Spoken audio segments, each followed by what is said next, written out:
Ambassador Kim Soo-jin looked out the window of her transport ship as it moved toward the huge space station. Nexus Prime was the biggest thing she had ever seen. It was like a metal city floating in space, with bright lights everywhere. She had been traveling for 3 weeks to get here, and now her hands were shaking a little. "You can do this," she whispered to herself. "Just talk to them like normal people." But these were not normal people. The Galactic Council had aliens from 100 different worlds. Some looked like giant lizards. Others had too many arms or eyes. And they had been ruling space for thousands of years, while humans were still learning to fly. Soo-jin wore her best blue uniform with Earth's flag on the shoulder. In her bag, she carried humanity's greatest treasures, pictures of art, music, and all the good things people had made. She also had videos of human cities and space colonies. Everything to show that humans deserved to join the galaxy. The transport ship landed with a soft bump. The doors opened, and Soo-jin stepped onto the station. The air smelled strange, like metal and something sweet.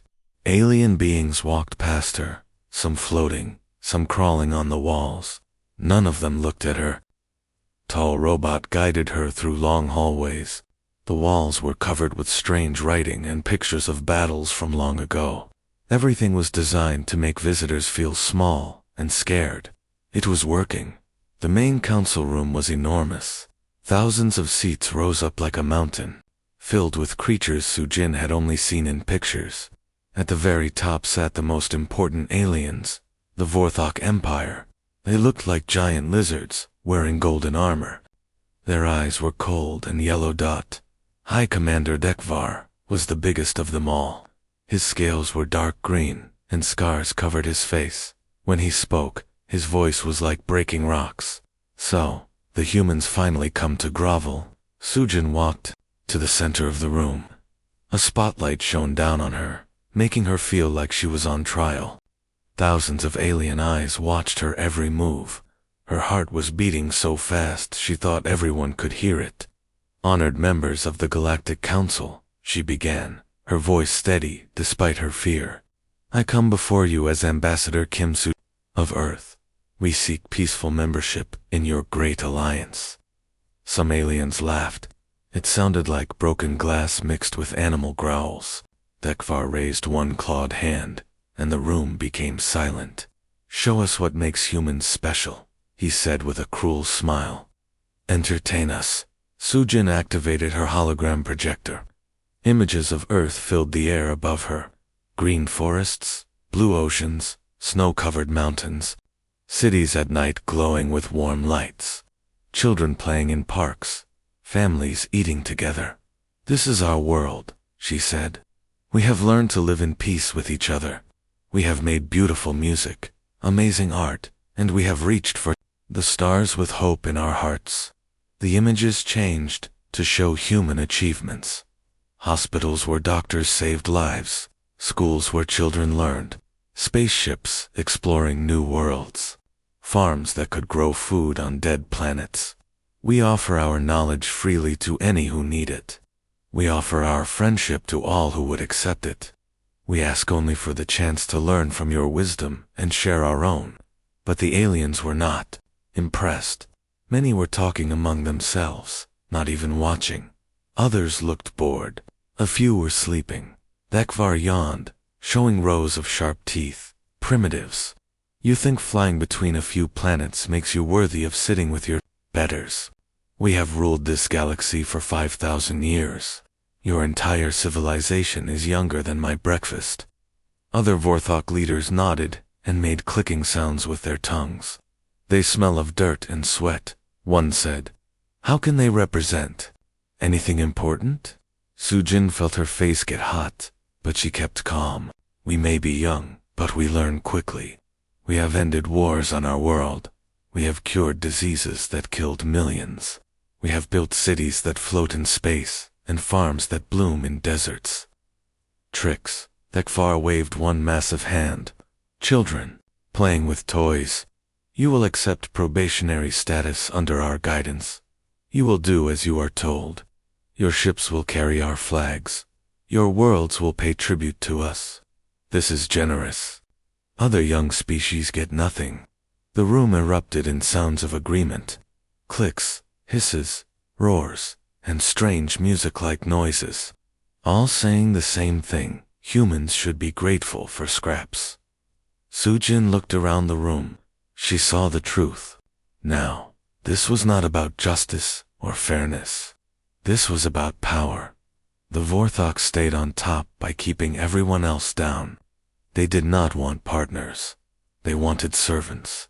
"I am sorry," she said clearly, her voice carrying to every corner of the huge room. "But that is unacceptable. Humanity will join as equals, or not at all." The room went completely quiet. Not one sound. Even the machines seemed to stop humming. Vekvar's eyes grew wide.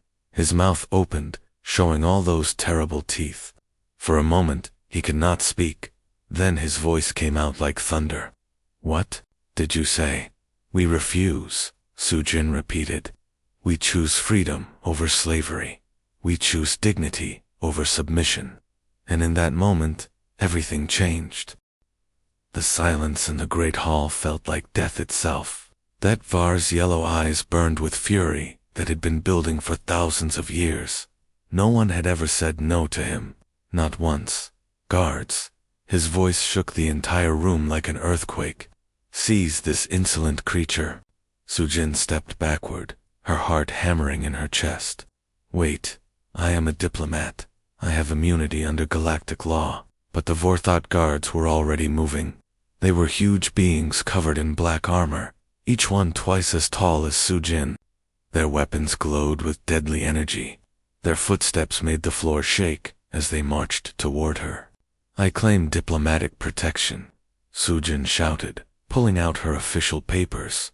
"These documents guarantee my safety." Dekvar laughed, and the sound was like breaking bones. "Protection. Law.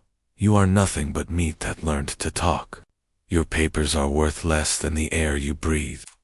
The guards grabbed Sujin's arms with metal claws that cut through her uniform. She tried to pull away, but they were too strong. Her bag fell to the floor, spilling pictures of Earth across the cold metal surface. "Please," she begged, looking up at the thousands of aliens watching. "Someone help me. This is wrong. This breaks every rule of civilization." But no one moved. Some aliens looked away in shame. Others watched with cruel excitement. Most just stared with empty eyes, too afraid of the Vorthok to speak. An old alien with blue skin and kind eyes started to stand up. "Hi, Commander. Perhaps we should consider—" "Sit down, Calarian fool," Dekvar roared, "unless you want to join her." The old alien sat down quickly, his head hanging in defeat. The guards dragged Sujin out of the main hall and through dark corridors. She fought against them, but it was like fighting against machines. Her feet barely touched the ground as they carried her deeper into the station. They brought her to a round room with high walls. In the center stood a metal post surrounded by strange devices. The air smelled like burnt metal and fear. This was not a courtroom. This was an execution chamber. "What is this place?" Sujin whispered. "The sacred fire chamber," one guard answered, in a voice like grinding stone. "Where criminals burn for their crimes against the Vorthok Empire." "Criminal. I am a diplomat. I came here in peace." But they were already chaining her to the metal post. The chains were heavy and cold against her skin. Above her head, weapons that looked like giant torches began to glow with blue fire. Dekvar entered the chamber, wearing ceremonial robes covered in gold. Behind him came hundreds of aliens, council members, guards, servants, and visitors. They filled the room like people coming to watch a show. "Citizens of the galaxy," Dekvar announced, his voice echoing off the walls. "Behold what happens to those who defy the natural order." This human refused to accept her place. She thought herself equal to her betters. Now she will burn, and her screams will teach others wisdom. Cameras began recording from every angle. The execution would be broadcast across the entire galaxy. Every world, every ship, every space station would see what happened to those who challenged the Vorthok. Sujin looked around desperately. Please, someone record this for Earth. Let them know what happened here. She managed to activate her emergency beacon with her wrist communicator before the guards noticed. The small device began transmitting everything back to Earth, her location, the Council's military secrets, and most importantly, proof of what was about to happen. They mean to destroy us all, she gasped into the device as the flames began to grow brighter above her. The Council. They fear humanity's growth. They will come for Earth next. These coordinates, ... military positions, weakness in their fleet, ... A guard tried to grab the communicator, but Sujin bit his hand hard enough to draw blood. He roared in pain and anger. The plasma fires burned slowly. Vekvar explained to his audience like a teacher giving a lesson. The human will live for many minutes, screaming for mercy that will not come. Let this be remembered. Defy the Vorthok, and burn. The weapons above Sujin began to hum with terrible power. Blue flames started to reach down toward her like hungry fingers. My name is Kim Sujin. She spoke clearly into her communicator, even as the heat began to burn her skin. I die as Earth's ambassador. Remember me, not as a victim, but as proof that the Vorthok are monsters who fear us. The flames touched her uniform first. The smell of burning cloth filled the air. Sujin gritted her teeth, determined not to scream, not to give them the satisfaction. But as the fire found her skin, she could not help the cry of pain that escaped her lips. The aliens watching cheered like people at a sports game. We, ... will ... remember, were her last clear words before the agony became too much. Her final transmission reached Earth just as her brave heart finally stopped beating. The galaxy had seen the Vorthok's true nature, and somewhere far away, humanity began to prepare for war. The execution chamber fell silent, except for the crackling of dying flames. Vekvar smiled with satisfaction. He had no idea he had just signed his empire's death warrant. The emergency signal reached Earth's communication center at 3 in the morning. The operator, a young woman named Park Mi-young, was drinking coffee and watching routine data when every alarm in the building started screaming at once. What the hell? She whispered, staring at her screen as dozens of red warning lights flashed. The priority level was higher than anything she had ever seen. This was the kind of signal reserved for alien invasions or the end of the world. She pressed the emergency button that would wake up everyone important on Earth. Within minutes, her supervisor came running into the room, still wearing pajamas, and looking terrified. What is it, Mi-young? Nuclear war? Asteroid heading for Earth? Worse, she said, her voice shaking. It's from Ambassador Kim Sujin. She's being executed. The video feed came through in pieces at first.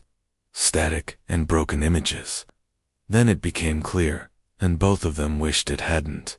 They watched their friend, their colleague, their representative burn alive, while thousands of aliens cheered President. Park Jin-woo was in his bedroom when his secure phone rang. He had been dreaming of his daughter's wedding next month. The phone's ring cut through his dreams like a knife. Sir, you need to come to the emergency bunker immediately. His security chief said. Ambassador Kim is dead. She was murdered by the Galactic Council. Jin-woo's blood turned to ice. What do you mean murdered? They burned her alive, sir, on live broadcast. The entire galaxy watched. The president was silent for 10 seconds that felt like forever. When he spoke again, his voice was different. Colder. Get me Fleet Admiral Lee Dong-hyun. Get me General Han Yujin. Get me everyone. Now. The emergency meeting took place in a room deep underground, beneath the capital city. The walls were thick metal, designed to survive nuclear war. Today, they would plan something worse.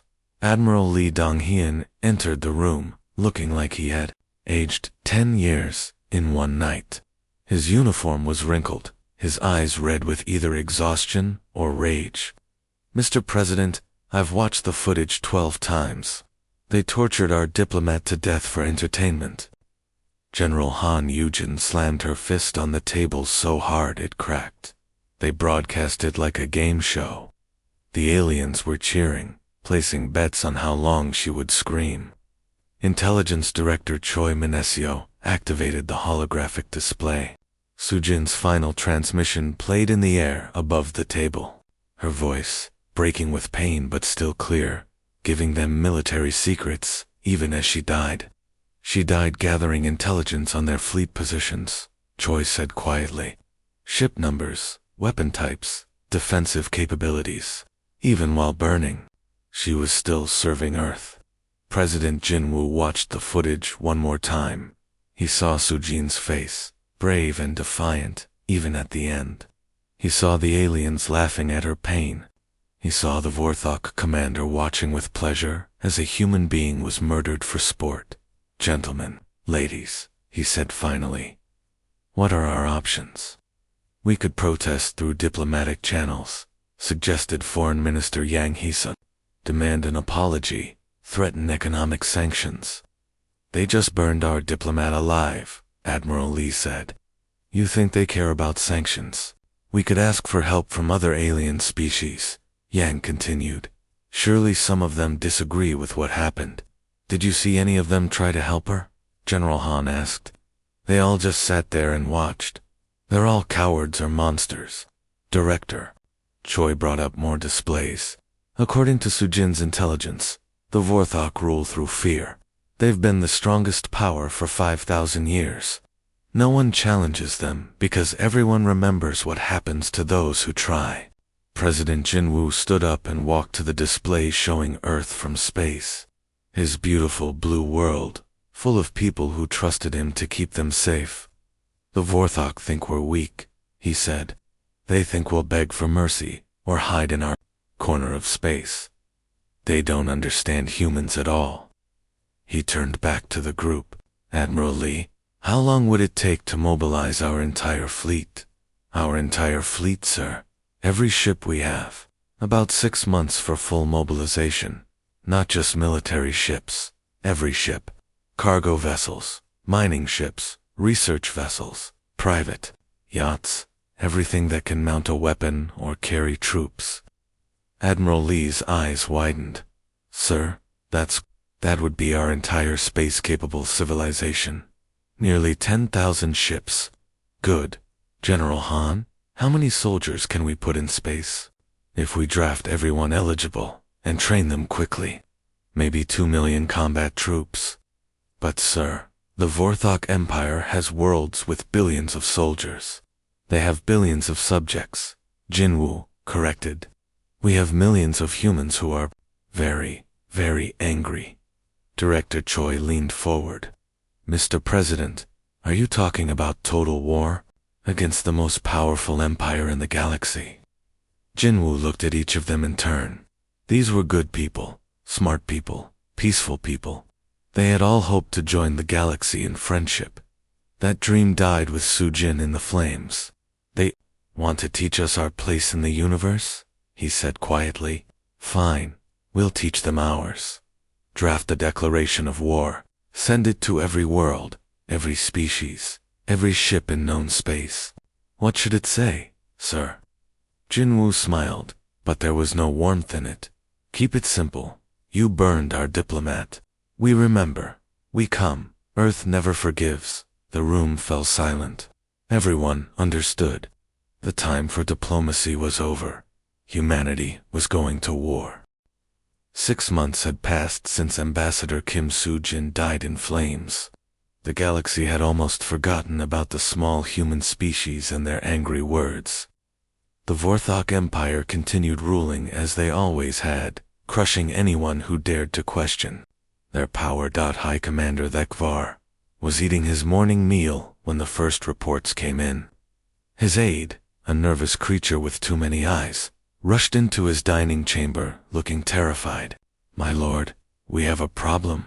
Our sensors are detecting ships approaching the Helix system. Vekvar did not look up from his food. Pirates. Smugglers. Deal with them. No, sir. These are human ships. Hundreds of them. Now, Vekvar raised his head. Humans. Those insects. How many ships could they possibly have? 10? 20? Sir? Our long-range scanners count over 300 vessels approaching Helix, and we're getting similar reports from 16 other systems. Vekvar. Sud turned to ash in his mouth. 17 systems. At once. But the reports kept coming. Human fleets were appearing everywhere, like a plague spreading across Vorthok space, not just at the borders, but deep inside the Empire. Somehow, they had traveled through space without being detected. Fleet Admiral Lee Donghayan stood on the bridge of his flagship, the Vengeance. Through the window, he could see the Vorthok homeworld growing larger. It was a beautiful planet, with purple seas and golden cities. Soon it would be burning. Admiral, all battle groups report ready, his communications officer announced. Lee nodded. Send the message to all ships. For Ambassador Kim. Across the human fleet, the same words echoed on every bridge, in every fighter cockpit, through every troop transport. For Ambassador Kim. Captain Name Hasiok piloted his stealth ship Silent Death through the Vorthok defensive network. His vessel was tiny compared to the massive enemy battleships, but it was invisible to their sensors. Human technology had advanced far beyond what the aliens expected. Target acquired, he whispered into his radio. The command ship is in sight. Beginning attack run. The Vorthok had built their ships to look impressive and terrifying. They were enormous metal fortresses covered in spikes and weapons, but they were slow and clumsy, designed for shows of power rather than real fighting. Nam's ship moved like a hunting shark. He fired his missiles at the command ship's weakest points, areas that human intelligence had identified from Sujin's final transmission. The explosions tore through the alien vessel's armor like paper. On the planet's surface, Major Kim Taehan led his marines through the golden city of Vorthok. The Vorthok civilians ran screaming through the streets, not understanding how humans had reached their sacred homeworld. Remember the rules, Taehan told his soldiers over the radio. We're not here to hurt innocents. We're here to end an empire. His men moved through the city like shadows, avoiding civilian areas and targeting only military installations. They had studied Vorthok architecture for months, learning every weakness, every secret passage. Lieutenant Park Ji-hai sat in her mobile command center, her fingers flying over computer keyboards.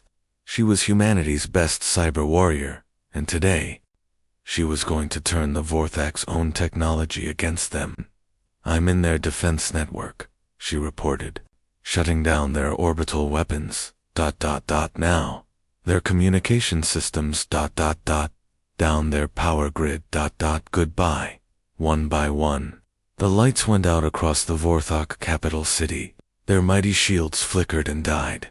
Their weapons turned silent in the darkness. Human soldiers moved like ghosts. High Commander Vekvar watched his empire crumble from his command bunker deep underground. Every screen showed the same thing. Human ships destroying his fleets. Human soldiers taking his cities. Human hackers turning his own weapons against him. How? He whispered to himself. How are they everywhere at once? How are they so fast? His military advisor, General Kekstar, was shaking with fear. My lord, they don't fight like any species we've ever seen. Their ships are small, but deadly. Their soldiers appear from nowhere and vanish like smoke. And their technology. What about their technology? It's not impressive to look at, but it works better than ours. Much better. Through his underground bunker's thick windows, Vekvar could see the golden spires of his capital city burning. Human fighters flew between the buildings like angry wasps, too fast for his defensive systems to target. A new report came in from the outer colonies. Sir, the humans have taken the Zephyr mining worlds. They captured them without firing a shot. The workers surrendered immediately. What? Why? The humans broadcast Ambassador Kim's execution footage to the entire colony.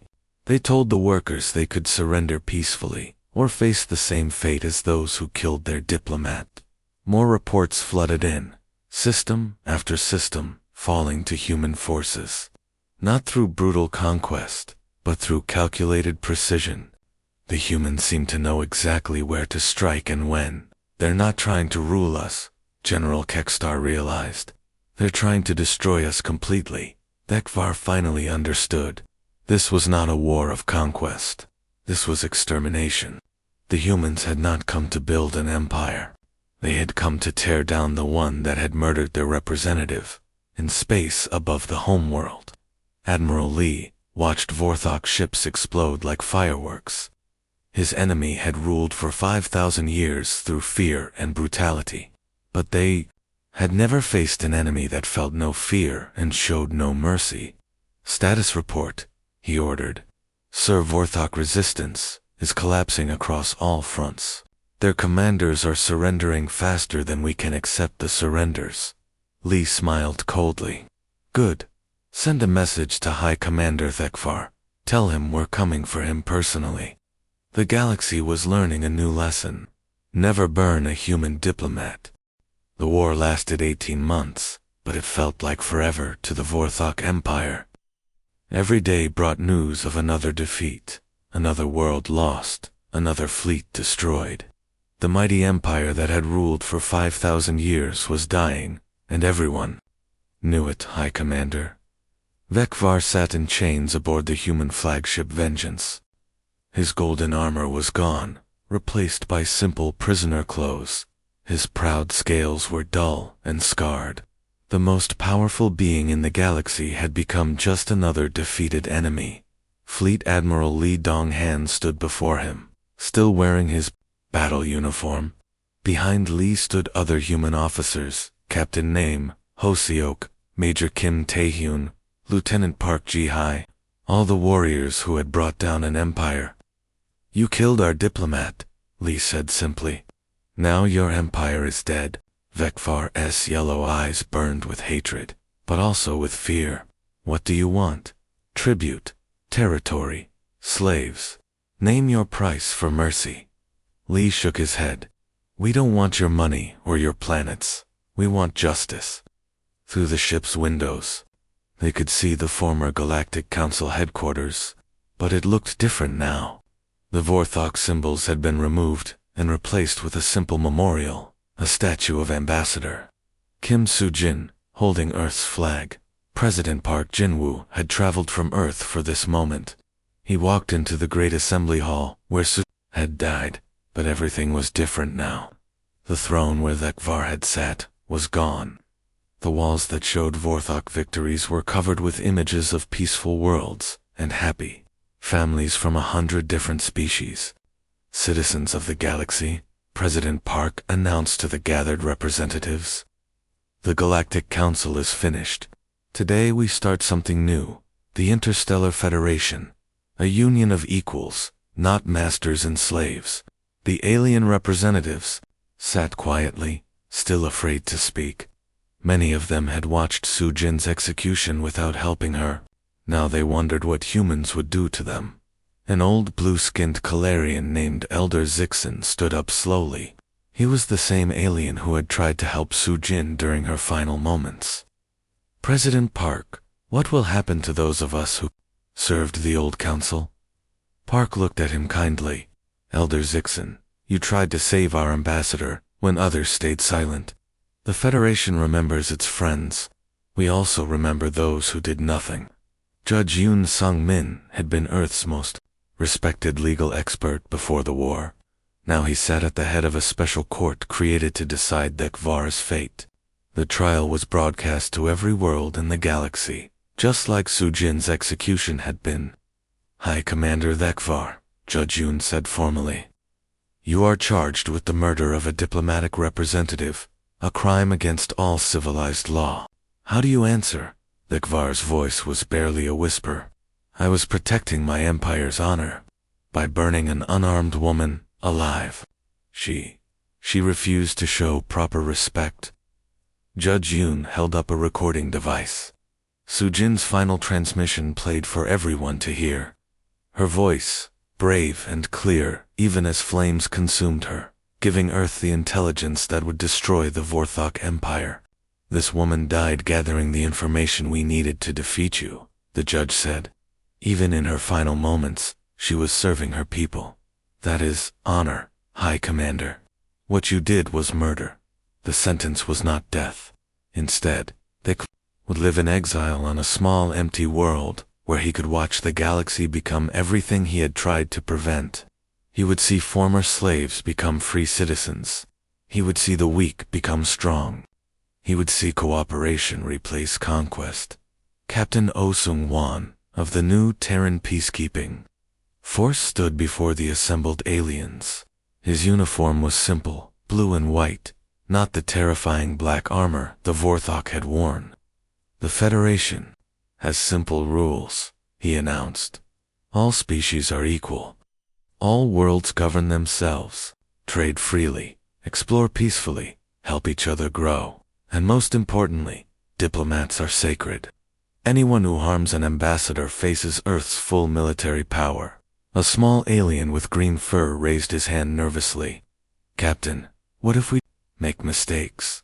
What if we accidentally offend humans? Oh smiled. We don't want to be feared. We want to be respected. Make mistakes. Learn from them. Apologize when necessary. That's what civilized beings do. Dr. Lim Haijin became Earth's first ambassador to the new Federation. She stood in the same spot where Sujin had made her final speech, but now the room was full of hope instead of hatred. My predecessor came here seeking friendship, she said to the gathered representatives. She was answered with fire. But from her ashes, we have built something better. A galaxy where no species rules over others. Where strength protects the weak instead of conquering them. The memorial station orbited the old council world, visible from space, like a bright star. Carved into its walls were the names of every diplomat who had died in service to peace. Sujin's name was at the top, written in letters that caught the light. Below her name were her final words. Remember me not as a victim, but as humanity's final warning. And below that, the Federation's new motto, never again. The galaxy had learned its lesson. Humanity had come in peace, offering friendship and cooperation. When that friendship was answered with murder, they had shown what happened to those who mistook kindness for weakness. The Vorthok Empire was gone. In its place stood a new order built on respect instead of fear, cooperation instead of conquest. And watching over it all was the memory of a brave diplomat who had died so that others might live in freedom. Earth remembered. The galaxy would never forget.